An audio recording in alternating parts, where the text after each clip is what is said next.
ఇవి వచ్చేసి ఆనియన్ మిర్చి అనమాట. ఇట్లా ఆనియన్స్ని కట్ చేసుకొని వేసుకున్నాను. రింగ్స్ లాగా అయిపోయాయి చూడండి. ఆనియన్ మిర్చి కూడా రెడీ అవుతుంది. ఇంకా ఆలస్యం చేయకుండా తినేయడమే అనమాట. కొంచెం సోడా వేసుకున్నాను, అందుకే మంచిగా ఉబ్బింది. అండ్ పిండి కూడా చాలా మంచిది దొరికింది అనమాట.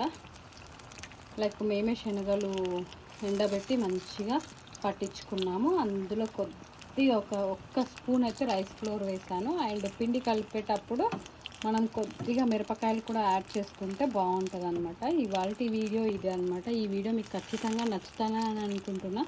ఈ వీడియో నచ్చితే ప్లీజ్ లైక్ చేయండి, షేర్ చేయండి. నెక్స్ట్ ఇంకా ఇప్పుడు మనం ఈ మిర్చిలోని తీసిన తర్వాత నెక్స్ట్ ఈ రెండు తిందాం అనమాట. టేస్ట్ చూద్దాము. ఆనియన్ మిర్చి బాగా వేడైపోయింది, మంచిగా డీప్ ఫ్రై అయింది కదా, తీసి పెట్టుకొని మళ్ళీ నెక్స్ట్ ఇక్కడ ఆలు వేసుకుందాము. జస్ట్ ఒక్క స్లైస్ ఆనియన్